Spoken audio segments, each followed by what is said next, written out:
আসসালামু আলাইকুম সবাইকে। কেমন আছেন সবাই?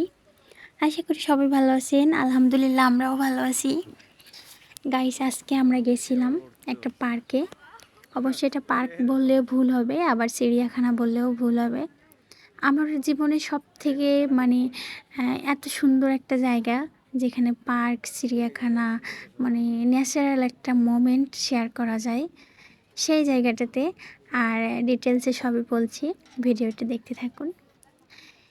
এটা হচ্ছে দৌলতপুরের, খুলনা দৌলতপুরের যে গিলাতলা নামে একটা জায়গা আছে, ওখানেই বনবিলাস চিড়িয়াখানা নামে, জাহানাবাদ ক্যান্টনমেন্টে।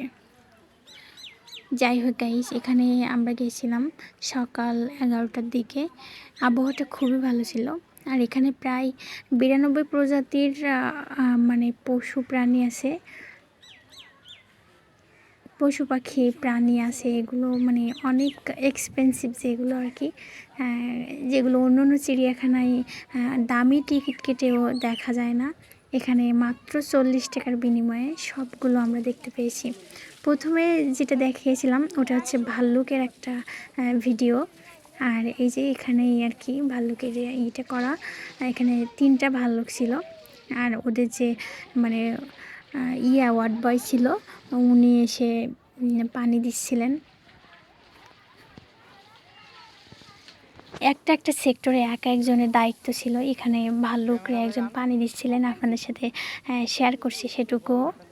এই যে পানি দেওয়া সে ভিডিওটা। এই ভাল্লুকগুলো এত বেশি মানে কি বলা যায়, নম্র ভদ্র, আবার অনেক বেশি চালাকও। মানুষ দেখে যে অন্য হিংস্র প্রাণীগুলো যেমন করে, এদের মধ্যে তেমনটা কিছুই দেখিনি। এরা তো মানুষের সাথে যেন কেমন মানে মিশে গেছে। এই যে দেখতে পাচ্ছেন পানি দিচ্ছে যে ওয়ার্ড বয়টা,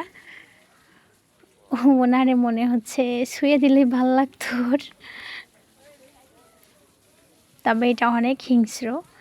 আর এই যে ওনার পিঠে কিন্তু লেখা আছে গেঞ্জিতে, এই যে চিড়িয়াখানার জায়গাটা, বনবিলাস চিড়িয়াখানা, জাহানাবাদ ক্যান্টনমেন্ট।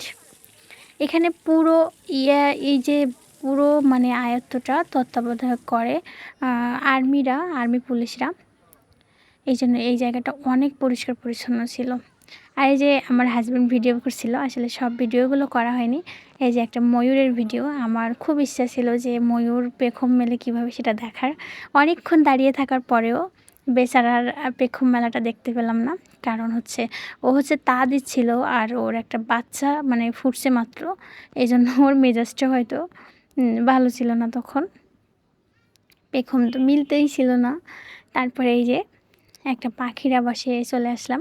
এখানে অনেকগুলো পাখি, কিন্তু যেহেতু আমরা একটু দূর থেকে ভিডিও করতেছিলাম, কোনোভাবেই দেখা যাচ্ছিল না, আর অনেক উঁচু পর্যন্ত ছিল এর জায়গাটা, এই জন্য দেখা যাচ্ছিল না। তারপরে অন্য জায়গায় চলে গেলাম একটা নীল গাভী দেখতে।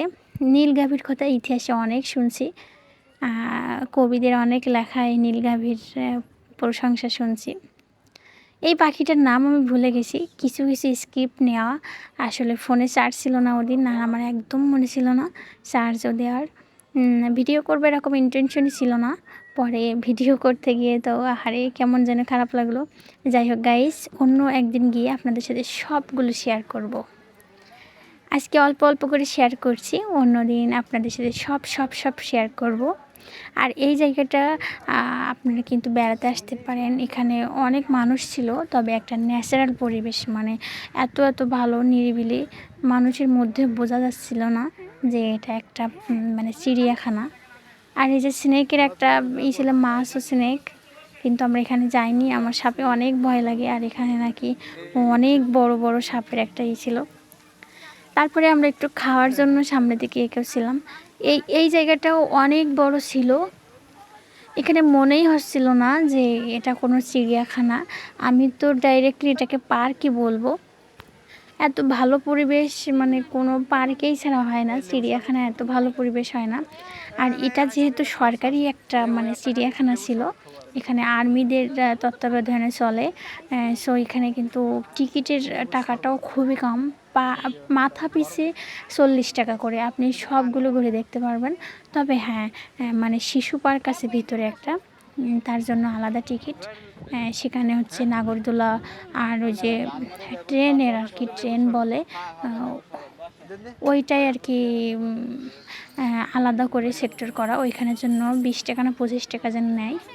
আমাদের সাথে যেহেতু কোনো বাচ্চা ছিল না বললে ভুল হবে, আমাদের তো বাচ্চা নাই, আর আমার বন্ধুর বাচ্চা ছিল কিন্তু অনেক ছোট ছিল, এই জন্য ওকে নিয়ে যাওয়ার কোনো প্রশ্নই ওঠেনি। যেহেতু আমরা 4 জন গেছিলাম, আর ওই যে বাচ্চা ওকে দেখাই যাচ্ছে একটু। আমরা 4 জন গিয়ে এখানে বসে একটু লেবুর শরবত খাওয়ার জন্য।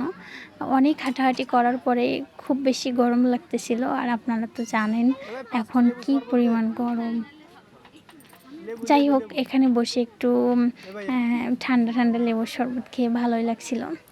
আর অন্য অন্য পার্ক বা যে চিড়িয়াখানাগুলোতে মানুষ এত পরিমাণে ব্যবসা করে, একটা লেবুর শরবত অন্য জায়গায় খাইতে গেলে 20 টাকা দিতেই হয়, সেখানে 5 থেকে 10 টাকায় আমরা লেবুর শরবত পেয়ে গেছিলাম। আরও অনেক কিছু। যাই হোক গাইস, আমাদের কিছু ফটো শেয়ার করলাম। আজকে রাখছি এই পর্যন্ত, আবার আসবো নতুন কোনো ভিডিও নিয়ে। আল্লাহ হাফেজ।